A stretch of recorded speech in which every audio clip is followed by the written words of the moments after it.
Good evening. Welcome to Left, Right and Centre. I'm Vishnu. Show on the programme tonight. The BJP fielding fresh faces for the top jobs in the heartland states that it won appears to have reserved its biggest surprise for Rajasthan. Bhajanlal Sharma named the Chief Minister of Rajasthan. He's a first-time MLA from Sanganer, the State General Secretary of the party. The other aspirant for the top post, Diya Kumari, has been named the Deputy Chief Minister along with Prem Chand Bairwa. Mr. Sharma, one of the longest-serving party leaders in Rajasthan, could not be more different from, for example, Vasundhara Raje, who helmed the state on behalf of the party for 3 terms. So we'll be looking at that first. What exactly is it that the BJP is trying to do? But next up on the show, a series of unconnected changes in laws in Canada, the UK and Australia appear to make it more difficult for Indian students who wish to study in these countries and in many cases go on to get work visas post their education. What are the new rules in these countries? We have leading experts from India and around the world, in fact, explaining whether the road for Indian applicants just got a lot tougher. And finally, the US envoy John Kerry warned Tuesday that the UN's COP28 climate summit in Dubai was the world's last chance to keep its target for limiting global warming alive. The bigger question is whether COP28 is essentially dead now or it's getting to that stage. This is after the COP28 president drafted a draft deal that did not include a phase out of fossil fuels. That's an incredible setback to the US, the European Union, and also low-lying islands, which remain the most vulnerable to climate change. But first, our top story, the BJP fielding fresh faces for the top jobs in the heartland states that they won. They appear to have reserved their biggest surprise for Rajasthan. Bhajanlal Sharma named the Chief Minister of the state. Well, joining us now, Manisha Priyam and Sanjay Singh as well. But before that, let me go straight across to NDTV's Harsha Kumari Singh. Harsha, an incredible surprise. Perhaps not even you knew what to expect in the beginning of the day. What could you tell us about Mr. Sharma? Oh, you did know, did you, Harsha? Well, I said there's going to be one woman in that formula of 4. So I'm sticking my neck out there, and that did happen, Vishnu. But having said that, no. Nobody knew that Bhajanlal Sharma is going to become. In fact, Bhajanlal Sharma himself did not know. So if you look at that photograph that they took with all the MLAs, he was on the last row. And he had tears in his eyes when he was declared the Chief Minister. He started his journey as a Sarpanch. He's been with the ABVP. He's someone you meet at the party office. If you go there, Vishnu, like we do very often, we go to the BJP office and, you're sauntering in and out and you cross Mr. Bhajanlal and you say hello and he says hello. And that's about it. In the morning, I saw him walking in to the, he came at about 1 o'clock. So I saw him going in and there was Bhajan. And we thought, okay, so Bhajanlal Sharma is a safe seat. The Sanganer seat is a safe seat. He's probably holding it for someone. That was the kind of chatter that was doing the rounds in the journalistic circles. No one expected it at all. Just an ordinary party worker, but of course very close to the Sangh. And if you look at the caste arithmetic, he fits in perfectly. The Brahmins are core BJP voters, so you've kept the core vote bank happy, and at the same time you've not alienated other dominant vote banks, which are the Rajputs, for example. Right. So I think somewhere that he fitted into the caste arithmetic. He's also low profile, humble, affable, and the Sangh man. All right, Harsha, we'll leave it there. Thanks very much for joining us. I'm also joined by Sanjay Singh and Manisha Priyam at the stage. Thank you both very much for being with us. Sanjay, let me come to you first. Mr. Sharma is seen as an organization man, as Harsha was mentioning over there. Unlike, for example, Vasundhara Raje, who's been sometimes at variance with the top leadership of the party. What does this mean for Vasundhara Raje going forward, her political career of so many decades? That's a very difficult question to answer. But yes, Vasundhara Raje is an important leader. And if you have seen today, she was seated next to Rajnath Singh when this photo op happened. And when Mr. Sharma, the incumbent, the new Chief Minister, was sitting in the last row. So that was it. And also Vasundhara Raje, it was she who proposed name of the new Chief Minister. So that was another important indication that Vasundhara Raje still, at least for today, was considered very important. And she was called to Delhi and had conversations with party leadership. And nobody knows, perhaps something to do with organization, something to do with when next Modi government comes in in 6 months' time, maybe she is brought to the center to head some ministry and given some important tasks. So that's practically all in realm of speculation at the moment. But yes, Vasundhara Raje has not shown any dissidence so far. She has complied with the central leadership's wishes. So have Raman Singh and so have Shivraj Singh Chauhan. So far, it has been very amicably, things have settled very amicably and very in a cordial manner in these states. I think the BJP has chosen, Prime Minister Modi had chosen the three chief ministers, keeping in mind for at least a decade or so, perhaps more than a decade, a new generation of leadership. Remember when Vasundhara Raje, Uma Bharti, and Raman Singh were sent to these states in 2003? There was a whole lot of senior leaders in all three states, and there was some kind of opposition also. But then that was a generational shift which was put in place in these states. Prime Minister Narendra Modi was then chosen as in 2001 as Chief Minister of Gujarat, again a generational shift. In the present circumstances, I think the central leadership is far more decisive. These elections were fought in name of Prime Minister Modi, in name of collective leadership. So, second, let me just try and see if I can go across to Manisha Priyam at the stage. Manisha, can you hear me? Manisha, can you hear me? All right, sorry, we still don't have Manisha Priyam. Let me come back to you. Now, if you look at the other states, Vishnu Sai, Mohan Yadav and Bhajanlal Sharma, going beyond just Rajasthan, how is this a nod not only to state-centric caste and class arithmetic, but also to a regional spread of different communities and castes? Yeah, that's a very pertinent note that you have made. In fact, selection of these three chief ministers in terms of social constituents of the BJP, it not only consolidates the existing kind of leader in social constituency of the BJP, but also expands. And expands beyond boundaries of these three states. If you look at Chhattisgarh, for instance, the chief minister, he's a tribal leader. Yes. And also, if you look at Modi's tribal outreach in last 10 years, particularly after Draupadi Murmu was chosen as president for the country, and she was leader in her own right. Sure. She came tough ways, hard ways to whatever position that she has today. Also, Prime Minister Modi went to Khunti in Jharkhand for Birsa Munda's birthday celebrations. Announced 24,000 crore kind of package. Okay, Sanjay, I just wanted to turn our attention slightly to Madhya Pradesh. We've got the line with Manisha finally. Manisha, in MP, a key heartland state, there's a chief minister from the Yadav community, an OBC, a Dalit, Jagdish Devda, a Brahmin, Rajendra Shukla, as the chief minister's deputies. Also, there's a Thakur in Narendra Singh Tomar, seen by some as a potential chief minister pick too. He's, of course, the assembly speaker. So in terms of what the BJP is planning to do, looking ahead, perhaps even to 2024 in the general elections, what do you believe the strategy is? So I think there are three very important points. The first very important message going out from Madhya Pradesh is that the BJP is no longer a party. Important message going down to the states of Uttar Pradesh and Bihar, where we've seen that the Samajwadis and the Rashtriya Janata Dal have been under the leadership of the Yadavs, family-based parties.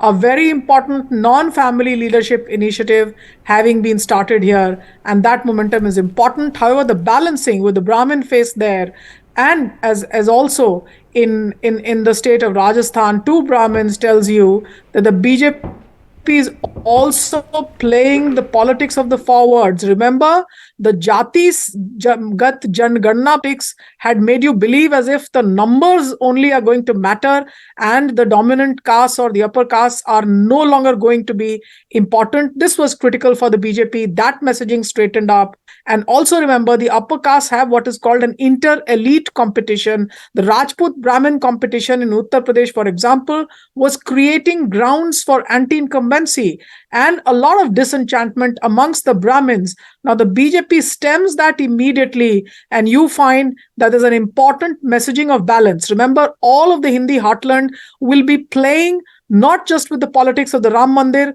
and the politics of the Mandal, but also with the politics of Agda Pichda and also with the politics of balance. To that, the Prime Minister has a counter saying, we will have a politics of poverty. For the Prime Minister, it's not the caste that matter. However, behind that important political and policy statement of the Prime Minister, the BJP has done the homework of stitching up the balance very well. And no one is a no-go area for the BJP. No one is a dominant. And change is something that they've been able to show that it's possible to do it. Last but not the least, it energizes a party where change is possible, and there is not one fixed feature of political leadership that they are going to invest in. So that's going to energize the Karyakartas big time, because they feel and they believe that it is possible in this party, and there is a possibility for them to do politics and invest their time in politics. All right, Manisha and Sanjay, thank you both very much for joining us with that. Very interesting developments as far as the BJP is concerned, looking ahead in terms of the choices that they've made for Chief Minister in the 3 states that they've won. We're going to move on now. A series of unconnected changes in laws in Canada, the United Kingdom and Australia appear to make it more difficult for Indian students who wish to study in these countries and in many cases go on to get work visas post their education. What are the new rules in these countries? Here are some of the basic changes. In Canada, the cost of living financial requirement for study permit applicants has been raised to $20,635 Canadian dollars. This is in addition to their tuition and travel costs and is more than 50% higher than the existing cost of financial living requirement. The doubling of proof of funds, which translates to about 6 lakh rupees, will leave many students scrambling since it comes into effect from the 1st of January. 40% of 5.5 million international, 5.5 lakh, I should say, international students in Canada in 2022 were from India. The temporary policy that provided an additional 18-month work permit to postgraduates with work permits will not be extended, and this means that the number of graduates who are considered for permanent residency in Canada will decline sharply. Let's now turn our attention to the United Kingdom, and it is very interesting over here because under new rules, international students can no longer bring their dependents unless they are enrolled in specifically designated postgraduate courses. This is being done in order to cut net migration to the country.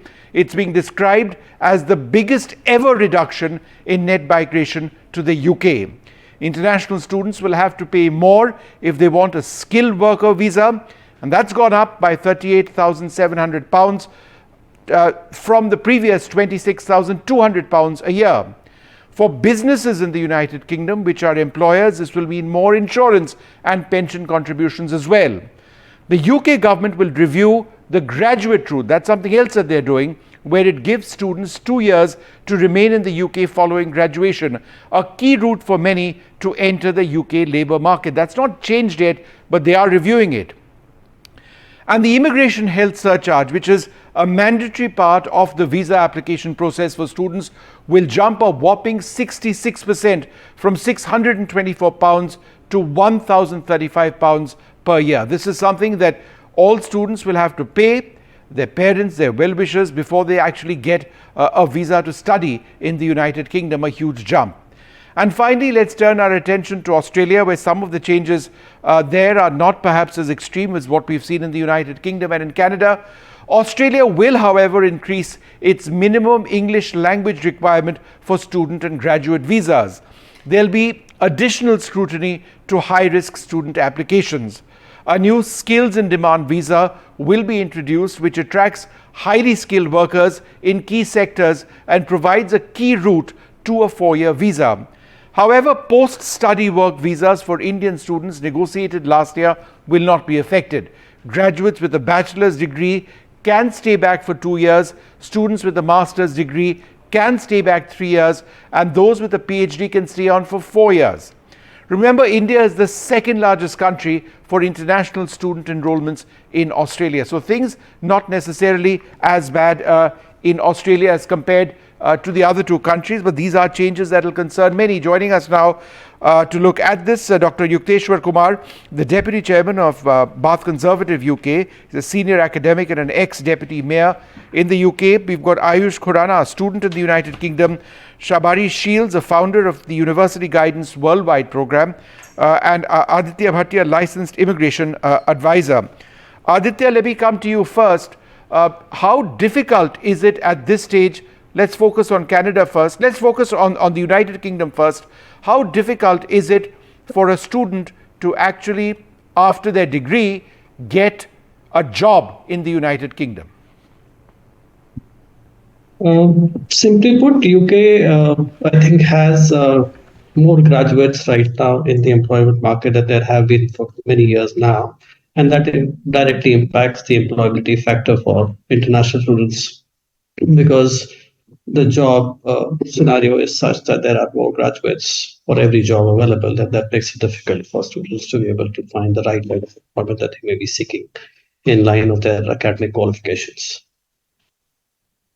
Repeat that. Are you saying that it becomes more difficult? Could you speak a little bit more clearly, Aditya? Yeah. Yes, the last it is more that you difficult. said? Yeah. Yeah, it is more difficult because there are more graduates available in the job market than there were previously. And therefore, for each job, there are way more applicants. And for a student to be able to find employment in an area in which they're academically qualified becomes more difficult. Ayush Khurana, you're a student in the United Kingdom. Are you concerned about the changes that have taken place, that have come? Yes, for sure, I'm concerned, because the main priority of me coming to the UK was like doing my master's and finding my job after my course. But since these news articles, I'm mainly concerned about what will happen in the future. But I mean, for me, if I flip the coin and see it from the other side, I'll be able to like serve and all the things that I've learned from here, I can go to my country and use that possibly. Yep. Shabari Shields, one of the potential concerns going forward is that the graduate route, which allows 2 years in terms of an extension for students in the United Kingdom post their degree, is now under review. That was one of the most basic rights that international students in the United Kingdom had, that they could extend for 2 years, look for a job, and then see how it goes. If that actually goes away, that would be fairly disastrous for international students who want to work in the United Kingdom, number one. And number two, how does it make sense for the United Kingdom, which earns phenomenally from international students? I totally agree with you, but we have to remember that the graduate scheme was only reintroduced by Boris Johnson maybe 5 or 6 years ago. Before that, Indian students and students from international countries had to leave after their graduation. So that was a very positive move. International students bring £40 billion to the British economy. And even though they will be reviewing it, I really don't see this government taking away that option, because no matter what anyone says, we need skilled workers in the United Kingdom. Post-Brexit, skilled workers have fallen short. And, Indians, I say this as a proud half Indian myself, are one of the best graduates that we have in the United Kingdom. In the review, maybe they will look at courses that perhaps don't add value. That is possible, but I cannot see that this will be taken away at all. Can I just also say that the dependents, they have only restricted dependents of undergraduate and master's students coming. People who are doing postgraduate research or PhDs still have the right to bring their dependents. So that has been the change here. But we also are looking at a election coming up next year. So a lot of this rhetoric is we have to take into account that it's to do with what should I say, politics rather than actual hardcore policy. The other thing I would like to say, which I think is a mistake, and for me this is something that as a British voter, I really do not think that students should be put in the same migration limit as asylum seekers. Yes, exactly. Migrants. For me, that is a big issue. But let me ask you another question. Question, Shabari, as we look at this. International students will have to pay more for a skilled worker visa. That's gone up from £26,000 to almost £39,000. That's expensive. In some cases, students will have to pick up that amount themselves. In other cases, companies which potentially employ them, and if they want to, might actually pick that up. But what defines a skilled worker? The reason I ask is there a sense that only students who study in a particular course might actually get jobs in the UK? I think that might be something that will come in, but I think that too would be a mistake, because if we look at the £26,000, that's minimum wage. That's just slightly above minimum wage. If you've spent all that money to come to the UK as an international student, surely you would be aspiring for a job that actually pays you a handsome salary. So a £38,000 salary for a graduate, I think, is fine. And that will be paid, obviously, the extra insurance and the pensions will be paid by the employer. These employers want our international students, without a doubt. I mean, I've sent lots of international students to the UK over the past years, and none of them have been in a situation where they haven't been able to stay on and have a job, especially in the medical profession. There's a huge shortage of doctors in this country. And the doctors that we are bringing in to train in the UK from abroad are very important to the survival of the NHS. Yeah. And the government knows this. Dr. Yukteswar Kumar, come in on this. It just seems that at so many levels, the United Kingdom is getting it, making it tougher for students. For example, one of the things which has been done is there's the immigration health surcharge, that's mandatory. That's gone up 66% from £624, which in the case of Indians translated into rupees is a colossal amount of money, to £1,035 per year. At a time when Indians, is this really necessary? I think is the question that people applying to the United Kingdom would want to know. Sure. If the past few years have taught us, or the British politician, anything, it is the immutable rule of this politics and academics and the generation of funds that cannot be subverted. Mind you, that Britain gets about 42 billion US dollars every year from the international students. I teach at the university, and I am in charge of one of the PGT program, postgraduate taught program, and the numbers have still gone up. Yes, the surcharge, you said, has gone up by about £400. But the visa charges in every country, you look at the inflation, if it has gone up from £600 to £1,035, as you rightly mentioned, the salary of people, the inflation in every country, except China, where we are seeing deflation nowadays because I work in China, but everything has gone up. And to deter those people who cannot be a very skilled migrant. Right. So the number of Indian students is going up every single year. There are about 150,000 students from India every year coming to the UK. UK knows it because the international students, they contribute to the economy of UK more than any other country in the world. I can tell you, for example, USA gets only $40 billion from the international students, and the number of international students there is only 5.2%, while in the British universities, it is 24 to 25%. In the Canadian and Australian, this is also about 20 to 24%, but they get only 22 billion or 26 billion US dollars. So UK universities will close if Indian students do not come. That's the final line here. Yep. Let's turn our attention a little bit to Canada as well. I just wanted to go back to Aditya Bhatti. Aditya, one of the key concerns is that the cost of living financial requirement has gone up to $20,000. That's more than 50% higher than the existing cost of financial living. Does that make sense? Because one of the arguments which has been made is that, look, if you have to be a student, it's not as if you get a free ride post your education.